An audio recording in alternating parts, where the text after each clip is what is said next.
오늘 말씀은 신명기 16장 18절에서 17장 13절까지의 내용들로 함께 말씀을 나누기를 원합니다. 제가 제목으로 성도의 상식, 교회의 영적 수준, 그렇게 한번 정해봤습니다. 하나의 질문으로 여러분과 설교를 시작하려고 하는데요. 그리스도인들에게 교회는 왜 필요할까요? 그리스도인들에게 혹은 성도에게 교회는 왜 필요할까요? 이건 어찌 보면 교회의 존재의 목적이기도 한 것 같습니다. 교회가 왜 필요한가, 이 땅에? 저는 첫 번째 이유는 개인의 신앙 성장을 위해서 교회가 필요합니다. 아이가 태어나서 부모의 사랑을 받고 그리고 이 가정이라는 테두리 안에서 보호를 받지 않습니까? 이런 것처럼 한 그리스도인이 예수님을 영접한 다음에 처음으로 딱 우리가 교회 공동체 안에 머무를 수밖에 없는 이유는 어떤 그 교회로부터 실질적인 도움을 받는 것이죠. 예를 들어서 요즘은 이단과 혹은 뭐 잘못된 사상들로부터 많은 공격을 받는 가운데에서 교회라는 테두리가 하나님의 말씀을 전하게 되고 또 말씀으로 양육도 받고 또 여러 사람들로부터 관심도 받고 또 기도도 받고 사랑도 받으면서 한 개인이 그렇게 성장해 나가게 되는 것입니다. 두 번째, 교회가 필요한 이유는 복음을 전하는 하나님의 사명을 감당하기 위해서입니다. 복음을 전하는 하나님의 사명을 감당하기 위해서. 주님께서는 승천하실 때 그렇게 말씀하셨어요. 모든 민족으로 제자를 삼으라. 그렇게 말씀하셨던 그 위임, 그 대명령이라는 게 있지 않습니까? 이 말씀을 우리는 명령이기 때문에 지켜야 합니다. 이 말씀을 효과적으로 지키기 위해서 하나님께서는 교회를 선택하신 것이죠. 에베소서 말씀에 보면 교회를 선택하셨고 우리는 그 복음 전하고 사람들을 보호하고 사랑으로 섬기는 일들을 위해서 개인도 할 수 있죠. 개인이 복음 전해야 되고 또 한 영혼을 섬길 수 있어야 하겠죠. 하지만 같이 연합하게 될 때 혼자 할 수 있었던 일들을 더 효과적으로 또 할 수 있게 되는 것이죠. 그래서 우리는 교회에 있어야 합니다.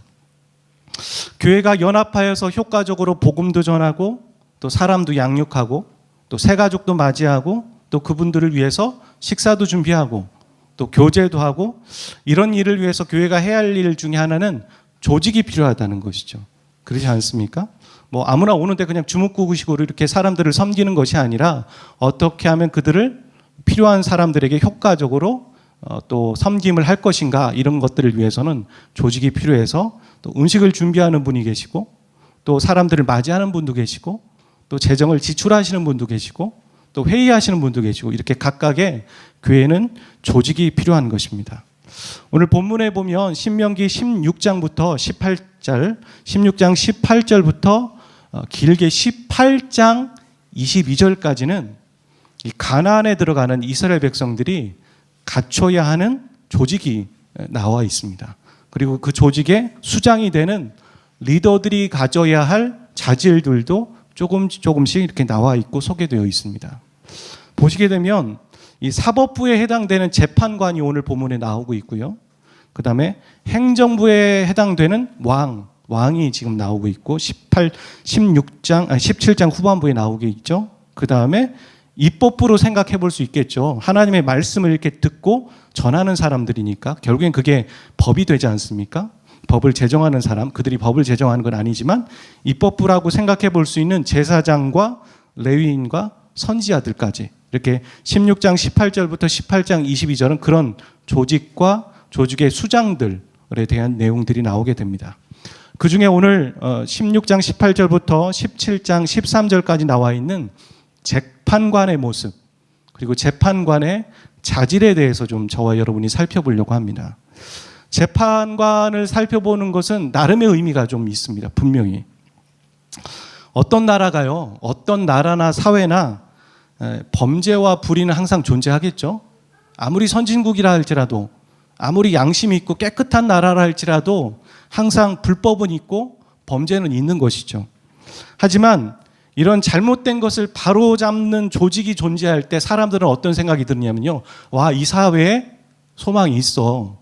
저 나쁜 사람들이 처벌받는 걸 보면서 소망이 있어, 그런 생각하는 거예요.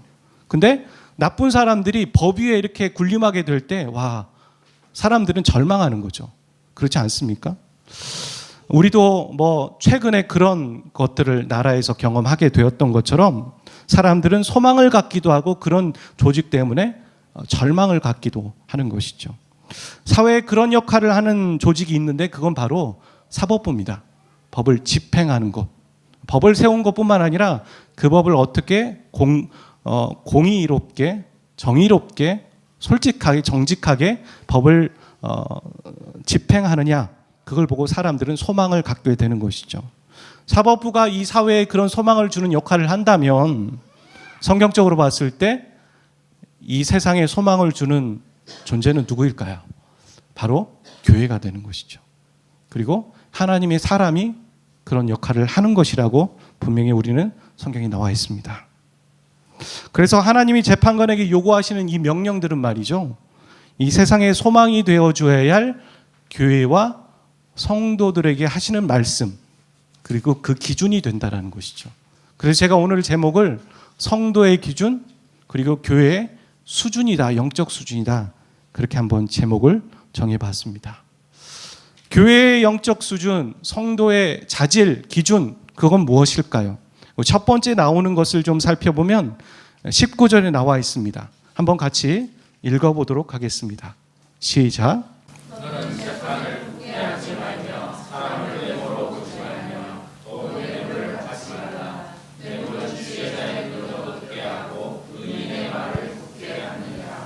뇌물을 받지 말고 사람을 외모로 보지 않는다. 이것을 말하고 있죠. 이것은 바로 사람을 돈으로 판단하지 않고 사회적인 지위로 판단하지 말라는 것입니다. 그럼 어떤 기준에 의해서 어떤 기준이 재판관에게 필요한 걸까요? 그것은 20절에 나오고 있습니다.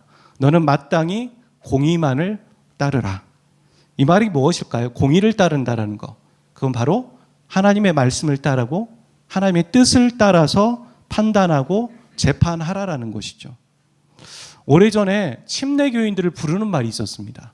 침례교회를 부를 때 한 권의 사람, 그렇게 말했어요. 한 권의 사람이라는 게 책 한 권 읽고 막 이렇게 대단하다고 생각하는 그런 사람이 아니라 그 한 권이란 성경을 말했던 것이죠. 그러니까 침례교인을 부르기를 성경의 사람, 그렇게 말했어요. 성도의 결정의 기준은 무엇일까요? 교회가 어떤 것을 옳고 그름을 판단하는 기준은 무엇이고 교회가 재정을 집행하는 기준은 무엇일까요? 그건 바로 성경인 것이죠. 아멘.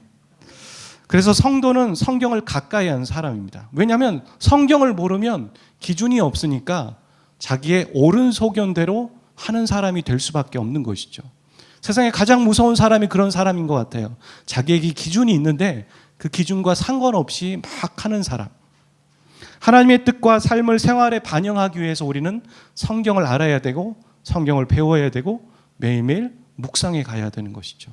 바로 저와 여러분이 그 한 권의 사람이기를 소원합니다. 오늘 교회의 특별함은 무엇일까요? 저 교회의 특별함, 이 교회의 특별함, 그 교회는 이런 시스템으로 하나 봐. 이 교회는 이런 시스템을 가지고 해. 혹은 저 교회는 이런 재미를 줘.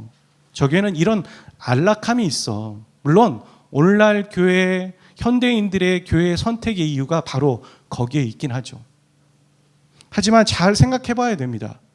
교회의 특별함은 무엇인가? 그것은 하나님의 말씀을 생명보다 중요하게 여기는 결단과 소신에 있는 것이죠. 그런 믿음의 결단, 믿음의 소신, 신앙의 양심에 있는 것이죠. 그걸 가지고 교회가 살아내고 있는가? 그것이 바로 교회의 수준이요, 성도의 기준이 된다는 것입니다. 아멘이십니까? 성도의 영적인 수준, 교회의 수준은 무엇인가? 두 번째는 여기에 보면 판결하고 죄인을 처리하는 모습을 통해서 발견하게 됩니다. 그것은 바로 죄인이라고 심증이 간다 생각했을 때 사람을 단정짓지 않는다라는 거예요. 오늘 본문의 17장 4절에 그렇게 되어 있는데요. 한번 읽어보도록 하겠습니다. 시작.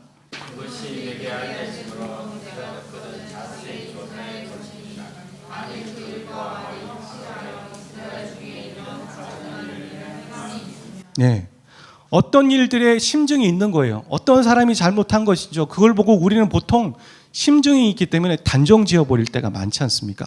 저 사람 저런 것 같은데? 라고 얘기하면서. 왜냐하면 그전에도 경험이 있었기 때문에 그렇게 얘기를 하는 것이죠. 하지만 여기에 본문에 보면 심증이 간다고 사람을 단정 짓지 않는다라는 겁니다.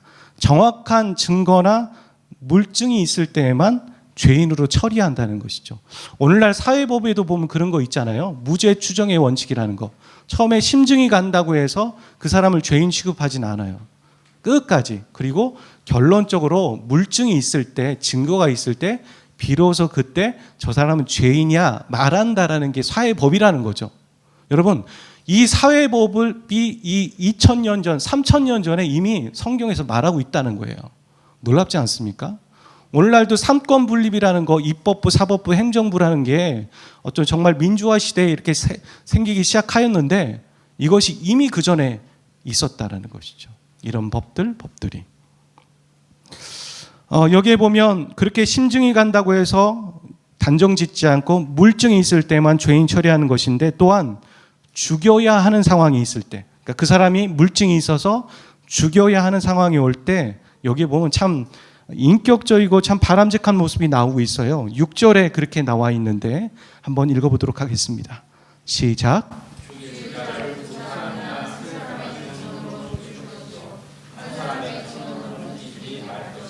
예, 그렇습니다.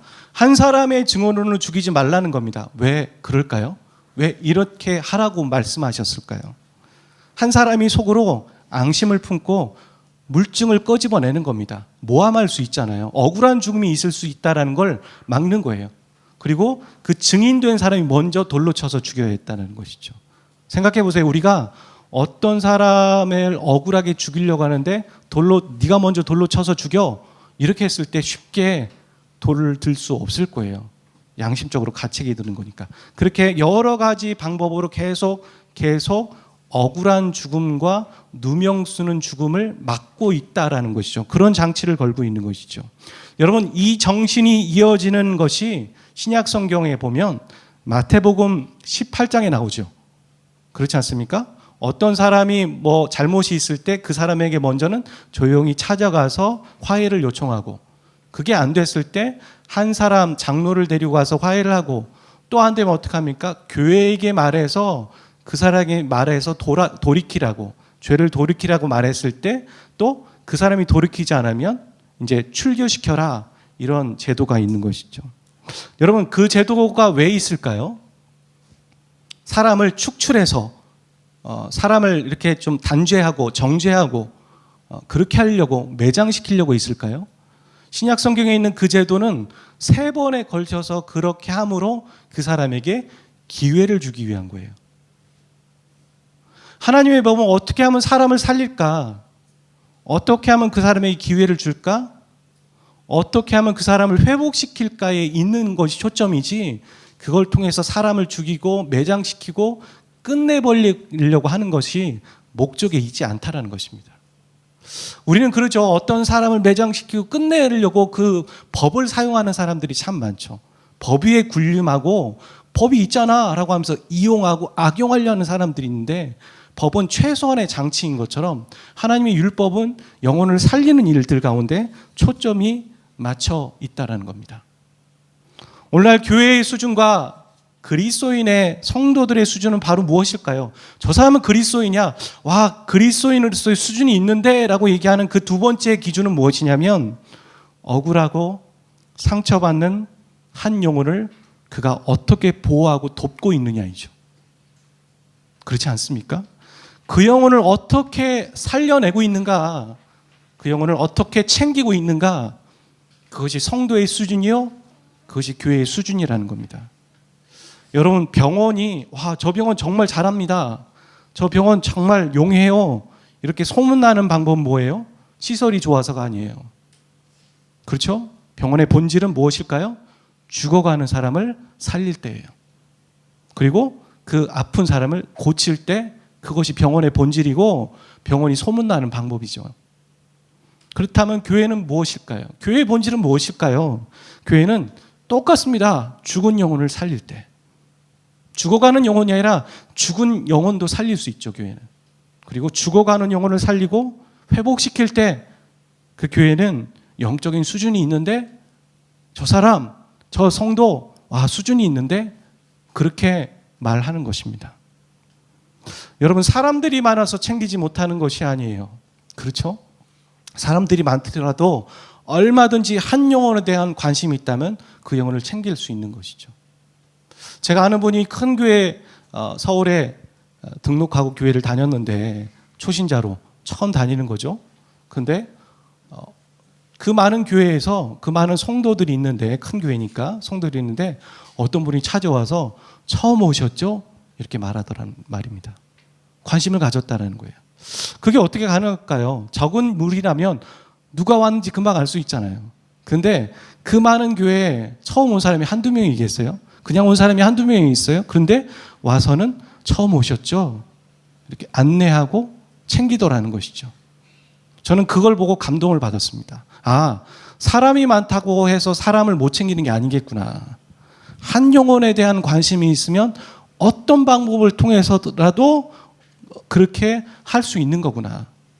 그것을 알게 되었습니다.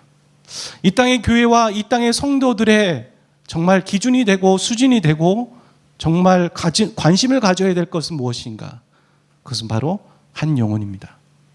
한 영혼을 살리는 일이고 그 영혼이 성장하는 것을 바라보는 것, 그것이 바로 교회의 수준이라는 것이죠. 저는 베델교회에 그런 소망함이 지난주부터 생겼습니다. 어떤 분이 기도하시면서 저한테 그런 얘기 하셨어요. 내 입을 크게 열라고. 그런 얘기를 이제 중복적으로 저희 교회 가운데 말씀하시는 것들을 들으면서, 그래, 우리 안에 소망이 있다. 소망이 있는 이유는 사람이 많아서 음식이 맛있어서 그게 소망이 있는 것이 아니라, 그건 좀 2차적인 얘기고 그것도 소망이 분명히 있습니다. 맛있다고 얘기를 해주시더라고요. 계속 칭찬을. 근데 그것뿐만 아니라 그거보다 우선순위 되는 건 하나님이 우리에게 말씀하고 계신다. 할렐루야. 하나님이 소망을 갖고 말씀하고 계신 것에 저는 소망이 있습니다. 침묵하지 않고 계시다라는 거예요. 그리고 그거에 우리가 들을 수 있는 사람이 있고 그것을 인격적으로 표현할 수 있는 사람이 있고 또 그것을 나눴을 때 함께 공감하는 영적인 수준이 있다는 게 저는 감사합니다. 하나님이 우리에게 말씀하고 계세요. 저도 되게 조금 기대하지 않는 스타일이거든요. 현상 유지를 하려고 하고 뭐 좀 이렇게 되겠어 현실적이기도 하고, 그런데 하나님이 그 현실을 뛰어넘으라. 너의 믿음이 어디 있느냐. 너의 실력이나 너의 모습에 있는 것이 아니라 하나님에게 있지 않니? 이런 얘기를 해주셔서 제가 좀 많이 회개를 했습니다. 내 입을 크게 열라. 내가 행하겠다. 그렇게 말씀하고 계십니다. 여러분이 갖고 있는 현재의 위치에서 더 높은 것에 기대를 가지고 소망을 가지고 사셨으면 좋겠어요. 물론 이 교회를 향한 것뿐만 아니라 하나님이 여러분 각자에게 말씀하시는 거라고 저는 생각해요. 하나님이 이 교회에게 말씀하셨다고요? 예, 그렇습니다. 하지만 이 교회에게 말씀하셨던 건 이 건물에 말씀하신 건가요? 아니잖아요. 교회는 한 영혼이거든요. 한 영혼에게 그렇게 말씀하시는 거죠. 내 입을 크게 열라. 내가 차고 넘치게 부어주겠다. 여러분 기대하십시오. 여러분 안 되는 일이 있습니까? 이거 불가능한 일이 있습니까? 하나님, 제가 안 되지만, 제 실력으로는 안 되지만 하나님이 안 되시는 건 아닙니다. 하나님이 행하여 주십시오. 이루어 주십시오. 오늘부터 돌아가셔서 그렇게 기도해 보시길 바랍니다. 제 마음에, 저는 목회자니까 이 교회를 향한 소망함 중에 하나는 목자가 생기는 겁니다. 여러분, 우리가 행정부를 수반하실 분도 계세요. 재정도 담당하고 또 여러 가지 식사도 준비하고 또 아이들도 가르치고 이런 일들을 하는 것도 있겠죠. 하지만 목자가 저는 필요하다고 생각해요. 영혼들만을 위해서 따로 케어하시는 분이 필요한 것이죠. 제가 사역할 때도 보면 임원들이 있었고 따로 목자가 있었고 각각의 역할들이 분명히 있었던 것이죠. 그래서 제가 좀 믿음이 좀 적은지 모르겠지만 목자 6명을 먼저 올해 안에 세워지기를 소망하고 있습니다. 내년에 6명, 그럼 12명이 딱 되겠죠. 그런 마음이 제 안에 있습니다. 이미 선포했으니까 하나님께서 이루시리라 저는 생각합니다. 성도의 수준 세 번째는 무엇인가? 그건 바로 12절과 13절을 통해서 발견하게 됩니다. 같이 한번 읽어보도록 하겠습니다. 이 12절과 13절에 나오는 대상이 바로 아까 제가 말씀드린 것처럼 법 위에 군림하는, 법을 무시하는 사람을 말하고 있습니다. 어떻게 하라고 하냐면 그를 죽여서 여러 사람들에게 교훈을 삼아서 어떤 다른 사람도 그것을 흉내내지 않도록 해라. 결국엔 뭐 일벌백계 해라. 그렇게 말하고 있는 것이죠. 지금 이것은 공의와 징계가 필요할 때 과감하게 결단을 보이는 행동을 하라는 것이죠. 이것은 바로 교회가 죄를 미워하는 행동이라고 저는 생각합니다. 죄를 미워하고 죄로 향하는 것을 거부하며 돌이키는 것. 죄를 짓고 있는 성도가 있을 때 우리는 말 못해가지고 창피해가지고 저 사람이 상처받을까 해서 그렇게 말하면 안 된다라는 것이죠. 우리 사랑하는 자녀들이 잘못된 길을 가고 있을 때 그렇게 행동하십니까? 잘못된 길은 가지만 그가 상처받을까 봐 말 못하세요? 아니잖아요. 우리 부모님들 확실하게 단언하고 혼내서라도, 매를 들어서라도 그가 잘못된 길로 가는 것을 돌이키는 것처럼 교회가 해야 될 일은 그런 거라는 것이죠. 잘못되는 것을 보고 멈추고 막고, 형제, 자매, 목사님, 그렇게 하시면 안 됩니다. 오늘 예배 끝나고 막 이렇게 말도 안 되는 것 같다 저한테 찾아오시면 안 돼요. 그런 거 말고 물 적게 드셔야죠. 이런 얘기 하시면 안 됩니다. 그런 거 말고 악용하지 마시고 그렇게 해야 된다는 것이죠. 교회 안에 법이 세워져야 되는 것이죠. 하나님의 말씀이지 않습니까? 하나님의 기준이지 않습니까? 그것을 보고 살아가는 것이죠. 여러분, 재밌는 그 통계가 있어요. 사건이 있었는데 미국의 침례교회가 이렇게 발전하고 부흥할 때 말이죠. 어떤 일이 있었냐면 일화인데 처음에 교회 안에 신앙 고백서라는 게 있었어요. 그래서 막 어떤 사람을 침례를 줄 때 10년이 걸렸다는 거예요. 한 사람 침례를 주려면. 왜냐하면 계속 검증하는 거죠. 너 구원받은 거 맞아? 성경 공부도 시키고 계속 확인하고 확인해서 확실할 때 침례를 줬다는 거예요. 그러니까 우리는 그렇지 않습니까? 세례 받으실 분, 침례 받으실 분 제발 좀 신청해 주세요. 이런 분위기잖아요, 교회가요. 근데 그게 아니었다는 거예요. 침례 받고 싶어요. 그래, 너 아직은 아니야. 기준이 상당히 높았다라는 거예요. 10년이 넘었다는 것이죠. 그렇게 되면 침례 교인이 많아질까요? 기다리다 떠나는 사람도 있을 거 아니겠어요. 그러니까 사람들의 수가 안 느니까 미국의 침례교회가 어떤 방법을 썼냐면 이 신앙 고백서의 수준을 낮춘 거예요. 아무나 웬만하면 이렇게 침례 주고, 웬만하면 집사 주고, 웬만하면 목사 주고, 웬만하게 이렇게 했던 거예요. 그랬더니 어떻게 됩니까? 부흥하는 거죠. 사람들이 막 늘어나는 겁니다. 이해하셨어요? 사람이 막 늘어나는데 뭐가 떨어져요? 영적인 수준이 떨어지는 거예요. 영적인 수준이 그때부터 떨어지기 시작했다라는 것이죠. 여러분, 저는 하나님의 법과 하나님의 말씀과 질서가 교회 안에 바로 세워져야 된다고 생각합니다. 그것은 우리를 서로를 지키는 거고 보호하는 것이죠.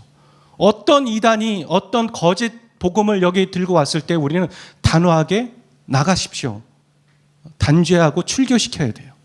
그런 일이 있어야 되는 것이죠.